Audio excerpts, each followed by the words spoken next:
Does everybody give me a thumbs up if you see a screen that is just says Knowledgehook? Thank you. Okay, so this is what we want to do today, very quickly. A little review, introduction of Knowledgehook with a focus on getting student work and providing feedback. Connect these to your Google Classroom if you're using Google Classroom. And of course, I'll have a little bit of fun in the process, because otherwise what's the point? So we're gonna get started. So we do this activity, what we call it a two-hat activity. And you will see this hat when you're a student. We're gonna put you first in the position of a student. So you will be able to see exactly what a student sees when they get into Knowledgehook. We have created accounts and we're comfortable with it from the teacher side, but we rarely get to see what the kids see. And that is, I believe, very important. So that's kind of where we're going to go. So if you take a moment, this is what I want you to do to begin with.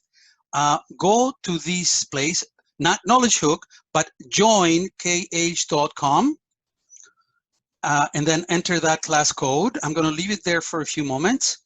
And then you will find your name when you come in and you log in as you're logging in as a student. And then please log in once you find your name, create a very friendly password for you to remember. And then once you've done all that, give me a thumbs up so we can continue. And if you actually at the bottom of your screen as a student, you have several missions that have been assigned to you. One of the missions is called extend linear patterns and represent linear whatever. Please go on that activity and pretend you're a student and answer. There's only 3 questions. Answer them to the best of your ability. And if you want to make a mistake in 1 or 2, that would be fantastic, because that will allow you to see what happens when students make mistakes. Okay, so please go into that mission, extend linear patterns and represent linear whatever. And then we'll see you in 3 minutes. This is my class. These are I'm glad you made it, Jack. I'm so happy. Sorry about that. Jack was having difficulty coming in, but now he's in. Okay, so the screen that you see here is my Knowledgehook class list. I clicked on students, right? So I have all my students here. This is after some activities have already happened. And you can see here that if I hover over these color-coded dots, cubes, it gives me an idea of performance. So green is better than red, and we have numbers: green 80% or plus, 50% and over that yellow, and then the other light yellow 25, and red is under 25. So that just at a glance allows me to see what's happening with my class. So I'm going to take a look, and I'm going to go to see one student in particular. I'm going to go to see Emily R. And I can go here and see Emily's profile. It is very possible, as you came in, I already created the accounts for you as students. We totally recommend you do that. Do not let the students create their accounts anymore. So you have control of how they entered, etc. If you notice, you had to enter no personal information about them. All you had to enter was their first name and, sorry, you didn't notice anything because you didn't do it, but I did it. Your first name and your last initial, and that's how you logged in. And it will happen that students forget their password. We do not know the student passwords. So when a student loses their password or doesn't remember it, they put a request to you. And you will see a message on one of the screens that pops up very quickly and says, reset, student ask for reset the password, and you can do that here. You see this where it says reset? This may happen where you have, say, let's pretend that a student is pretty smart, savvy, and then they create a name that is inappropriate.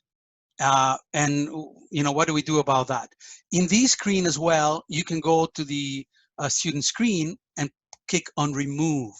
When you press remove, that student is literally removed from the class. So I'm going to show you what that looks like. Let's say Marian Small didn't make it. Oh, I don't know what happened there. Let's try it again.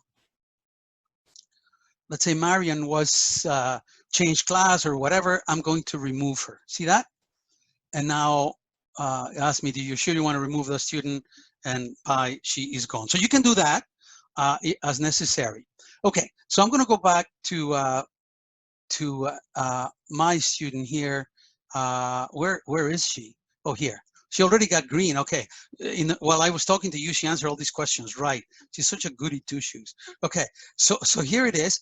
I have here several missions that I've assigned. Right. The one that I'm looking at right now that Emily has worked on is this one. She hasn't worked on the other ones because I haven't assigned it to her. So I'm going to click on her. And this gives me a report for my whole class. Very nice. There were 3 questions on that mission. Question 1, 2, and 3. I have 1 student that did well, 7 that were satisfactory, 2 students who need support. How was that determined? Well, it was determined by Knowledgehook by how they responded to the questions. And all these questions are questions that Knowledgehook keeps track of. We're going to talk about that in a little bit. So let's take a look at what happened. If you notice, all the names are hidden to protect the innocent. And I can do that. I wouldn't want really to share the screen with my students. That's something that I would do on my own. And when I click on any of the names, then I can see my students, right? So if I look, for example, at Anne, I can see the following. Of the 3 questions, she completed 100%. Her first score was 2 out of 3. And you can see that the 2 green tick marks indicate that she answered the question correctly on the first try. Then the blue tick tells me that there was a question that she didn't get correctly, but after multiple tries, and that's why I asked some of you to try to deliberately make a mistake, she got it right. So what I have here is all that history. I have her first score is 2 out of 3. Her best score is 3 out of 3. So I'm happy because she probably, with a little bit of help from Knowledgehook, she fixed that. And basically, I can see here she tried 4 questions because question 3 she did twice. Okay, I can literally go and see what she did. Right. So this is the question. The correct answer was 4n plus 6. She first selected n plus 6. Now, you notice that the next attempt that Anne made, the question looks a bit different. And that happens in Knowledgehook. Think about it like this. If we have a student who just, if the multiple choice questions happen all the time, they can try to do something like this. I'm going to pick B. I was wrong. I'll pick B again, right? So by the 3rd or 4th chance, even if I didn't know, I know the answer is correct. Well, this is what Knowledgehook does. If you get B incorrect, you may get a bit of feedback. You may try it again, and you may get the same question or not. And if you try it again, for sure, you're not going to get the same question. So Knowledgehook keeps track of these, and the question changes. The other thing that happens is, let's say a student just is very trigger happy, and they don't care. They just keep pressing C. After a while, Knowledgehook will literally slow them down. They will get a message that says, it looks like you're going a little bit too fast. And so you may consider reviewing your answers a little bit more. So it kind of has a mechanisms built in that allows the student to kind of be a bit more reflective. Okay, so this is what has happened. I have here that I have 1 good student, 7 satisfactory, 2 need support. This is very good. Now, let's talk about the first part where we can involve, say, evaluation, okay? So let's imagine that you assign this mission, and this mission is what I'm going to call, say, a formative form of assessment. And that allows you to see potential areas of need.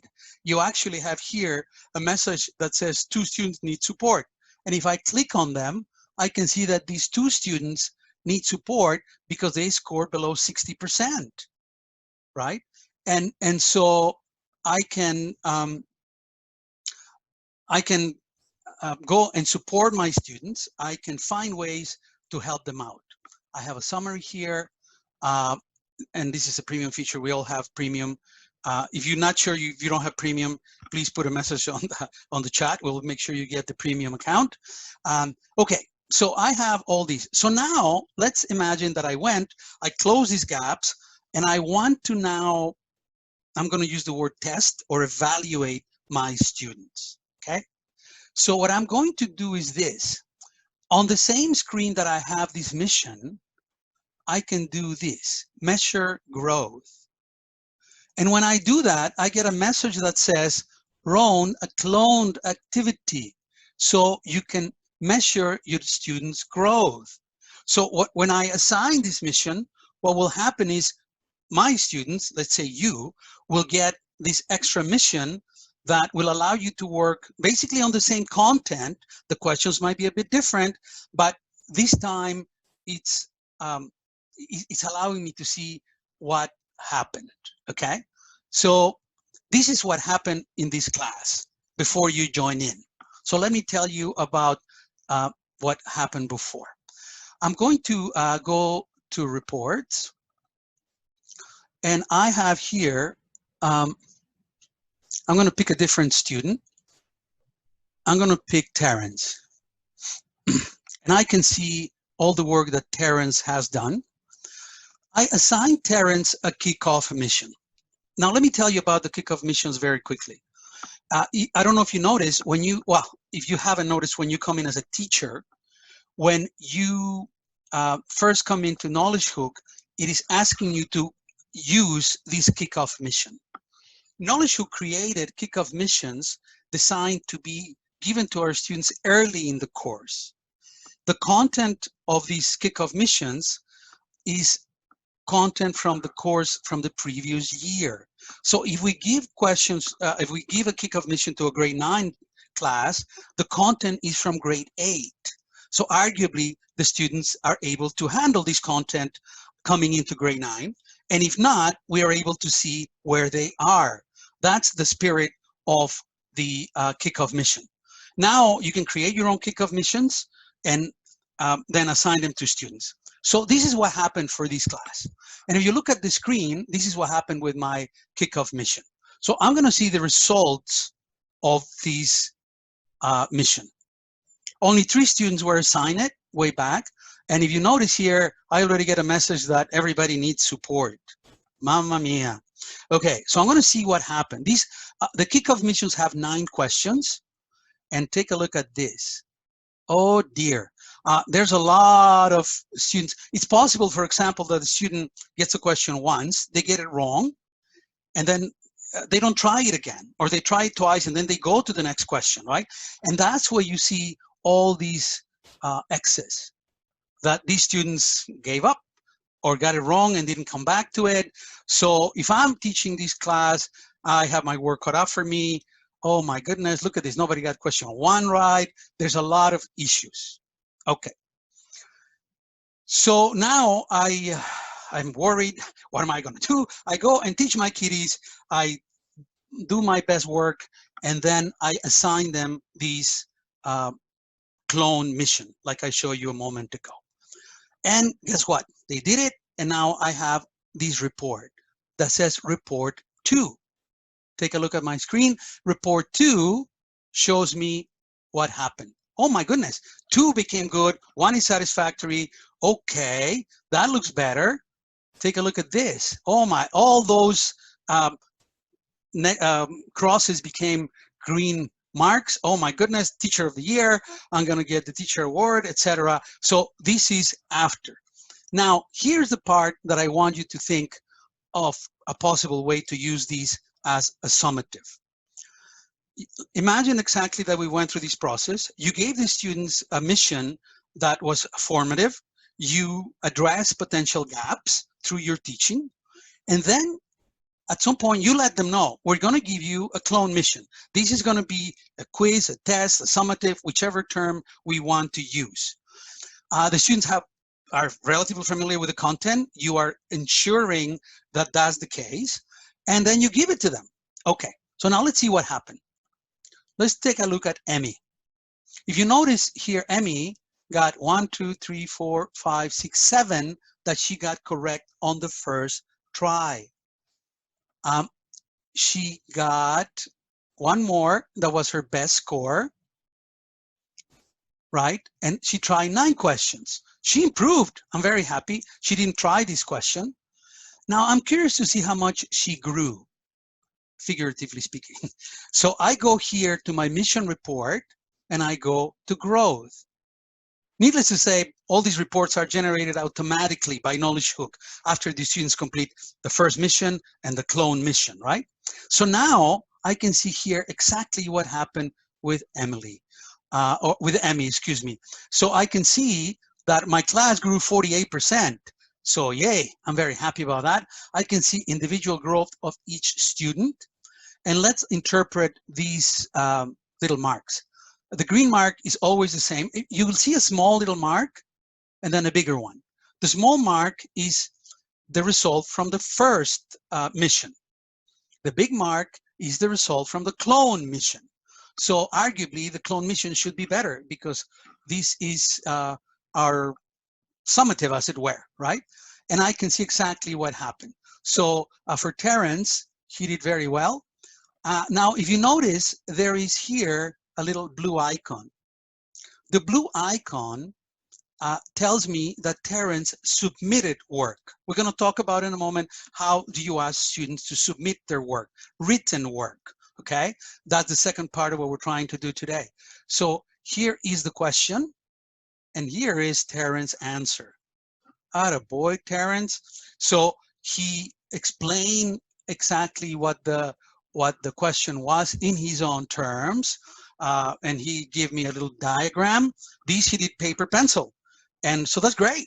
You know, he was able to take a picture on his Chromebook and submit it to me, and I have it here. And Terrence has it in his own portfolio for Knowledgehook. Whenever he goes there, he can see all his work. And I already gave him feedback, but I'm going to look at the feedback that I gave him. I can update my feedback to Terrence. I can give him new feedback, right? I can set good diagram or something like that.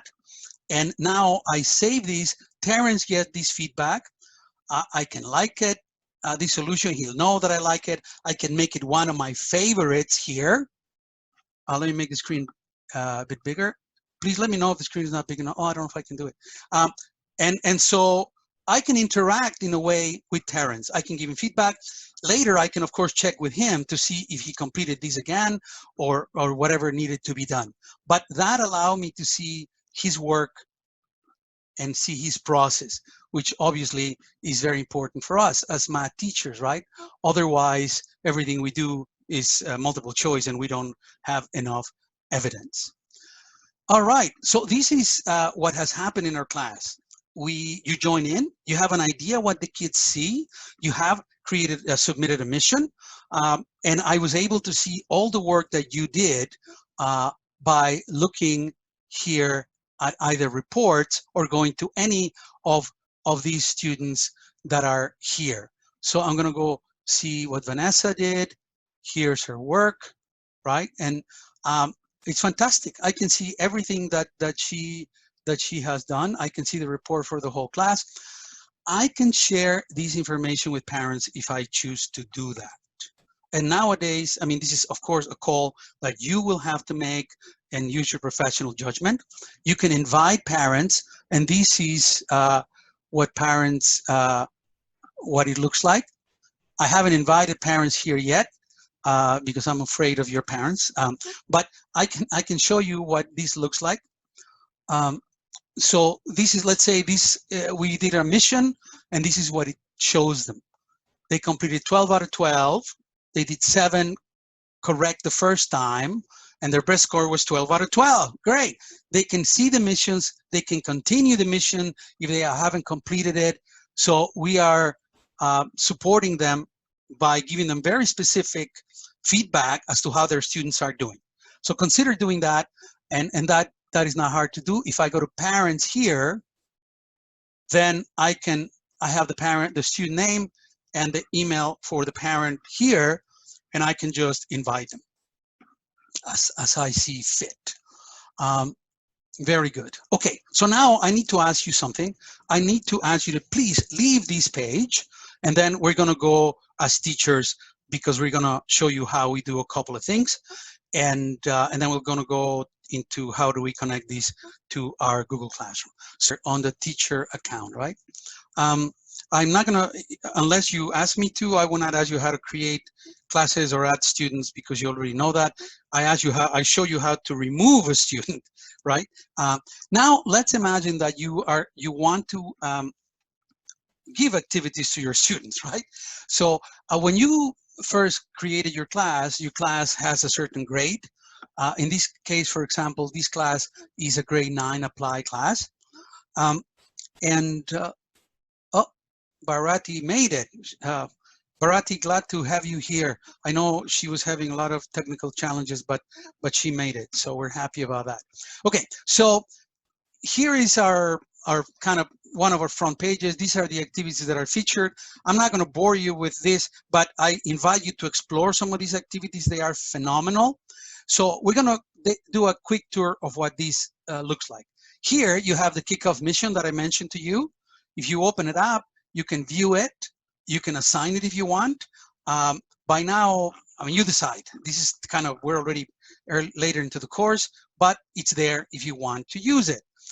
Now, for our 1P class, we have 3 strands: number sense and algebra, linear relations, and measurement and geometry. That's it. I know our textbooks sometimes have 6 or 7 units, but we have 3 strands only. And each strand, in turn, has a limited number of specific expectations. Excuse me, or overall expectations. So if I look at number sense and algebra, there are 4 overalls, and for linear relations 1, 2, 3, 4, and 3 for geometric, for measurement and geometry. So this is totally aligned with our Ontario curriculum. Okay, so this is another beautiful thing of Knowledgehook. So can anybody tell me a category or a strand that you would like us to go in and play with it for a moment?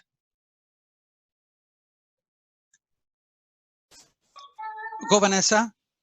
Linear relations. Sorry, my background is loud. That's linear okay. Relations. Linear relations. I'm going to mute Andrea again. So here we go to properties of linear relationships. So I'm going to go there. When I open this, I will see here first, there's 3 sections here that are prerequisite skills. So this is typical, is analog to what sometimes we begin and we go, oh, we need to check if the students know this before we can teach them that. If you feel that way, there's these questions that are designed for that purpose. And then after here, we have the overall expectation from curriculum. So construct tables of values and graphs using a variety of tools. Construct tables of values, scatter plots, and lines appropriately using a variety of tools, etc. So here we have the overall expectations and the prerequisites. Okay, so I want to show you a couple of things. I'm going to use this one. There are 3 types of icons in Knowledgehook activities. This Rubik's Cube, this light bulb, and there's some that have neither, okay? So let me tell you about each of them and what is the implication of us using them. So this is the one that has the Rubik's Cube. I'm going to view this, and I usually do that, and I recommend you do that, so then you see what the kids are seeing, what you want to assign. And I look at these, and it's patterns, and it's in line with what I'm doing. Good, I'm going to use this. For these type of activities, there is a virtual manipulative.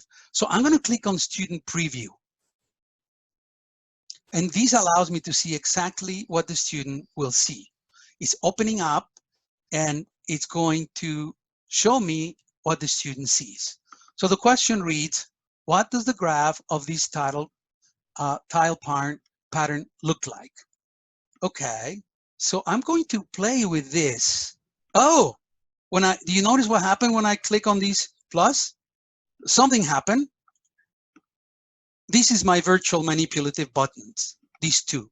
And the look of them, they look the same, but what actions they take depends on the activity. Okay, so at position 0, there's 5 tiles, and I can see in my graph, I have a point at 0,5. Oh my, this is kind of cool. Okay, I'm gonna press it again. Check it out. Okay, so I can see that we added 3 more tiles. So at position 1, now I have 8, and so on and so forth. So this activity is not an activity that you would evaluate. It's really more a teaching activity. It's an activity that may allow the students to begin connecting. This is a lovely little representation. We can have a pattern, a visual pattern, a table, and a graph, right? And the students can see what's happening, right? Really, there's nothing asked of them. There's no wrong answer. The student would submit, and it tells them it is correct. So we're very happy about that. So this is the activities that have the Rubik's Cube, not for evaluation purposes per se, but they're very valuable as a teaching tool. Now, I'm going to show you something else. Here, we have properties of linear relationships at the top. I could go back and look at the menu that I had before, or I can just continue here. So I'm going to go to the next one. And I'm going to look at this one. Hey, look what I found. I found a question that has a light bulb. A light bulb question is a question that Knowledgehook keeps track. And that's how we get these reports of a student achieving at a certain level, of having struggled with certain things. So I'm going to show you something interesting that you may or may not find valuable. If I click on if I look at the light bulb and I click on it, it brings me to a link that has background information, misconception charts, and remediation questions. Knowledgehook people work with a number of professionals, including Dr. Marion Small, to come up with good pedagogy behind what's happening. So if I click on math background, this allows me to see some of the yeah, they're telling me you're being a lot of teacher support. What's wrong with you? They're not allowing me because I've seen it a lot of times. In other words, why don't you actually do something? Okay, let me see if I can see one of these. These had never happened to me before. That's kind of cool. Yeah, no, it's like a muchacho, you're trying to do too much. Okay, I can do it, but I invite you to go and take a look at what happens and follow these links. The last one actually has questions that you can print if you wanted, if you were in a regular classroom, that are gap closing questions, and you can send them to them via PDF or something. All right, okay, so now let's say that I have these questions, and this may not be the right place to do it, but I want to show you something. Let's say this question. It's a multiple choice question. I can have my 4 choices here. What if I want the students to do some work? And again, this may not be the perfect question for that, but let's pretend. Take a look at this icon here. This is very important, okay? This icon here is the icon that allows us to capture student thinking. And I can do these for any question I choose. Yeah? Let me do it again in case people missed it. I was in this, and any question, and I click on this icon. You see, capture student thinking. And now what it tells me is this. Ask students to upload their work. This is off by default in this question. I'm going to turn it on. And it gives the student an instruction. Upload your work. Use your Chromebook. Yeah. And maybe I want to admonish them only appropriate images. Yeah. I don't want to share this with your parents, kind of thing. So now I have done this. And now when I assign this mission, the students will be asked to submit their work, like I show you in the previous example. It's possible that students don't do it, okay? Nothing forces them to do it. But you know the questions that you assign where you ask them to submit their work, and it would be relatively easy for you to go and see, hey, I need your work for this question, right? So think of combining some of these activities. Let's say you do the regular mission, you do a clone mission, and the students know that is kind of a quiz or equivalent, and then you pick some good questions that you want the students to answer that they have to show their work. And that makes the assessment perhaps a little bit more solid, right? So that's how that is done. Now the students will be required to do this.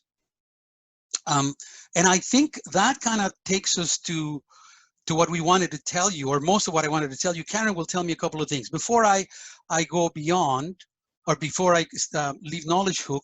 Now let me show you a way to facilitate your students to access Knowledgehook very quickly if you're using Google Classroom. Okay, remember that join Knowledgehook thing? Okay, so I'm going to go and open a new tab, and I'm just going to type joinknowledgehook.com, right? And there's my tab. It's coming, right? All I'm going to do is go to the URL and copy it, highlight it, right click, and copy. So I have that link in the clipboard. Then I'm going to go to my Google Classroom. Yeah, here's my Google Classroom. Here's a suggestion from my perspective.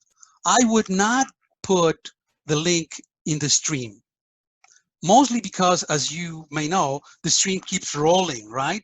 It's like a news feed. So then these messages are going to get lost at some point underneath more and more postings. I would post here, for example, if I wanted to have a Zoom meeting, I would post it here because it goes at the top, right? I would ask the kids to come to the Zoom meeting. But better, I'm going to go to classwork, right? And in classwork, I'm going to create, it's not a quiz, it's not an assignment, it's not a question, it's material. It's something that's going to be on this page permanently. So I'm going to go here, material, and I'm going to give it a title, and I'm going to say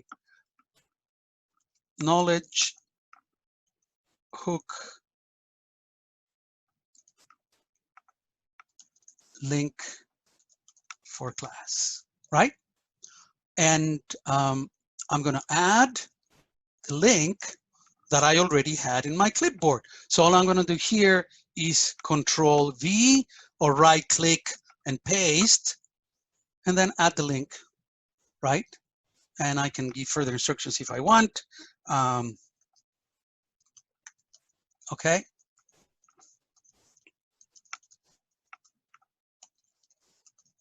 Yep, I post it, and there it is. So when my students need to get to Knowledgehook, to their class very quickly, oh, one mistake I made it this morning, I did it again. Caroline was nodding her head, I could see it. I did it on purpose. Okay, so I want to put here class code, right? Whatever it was.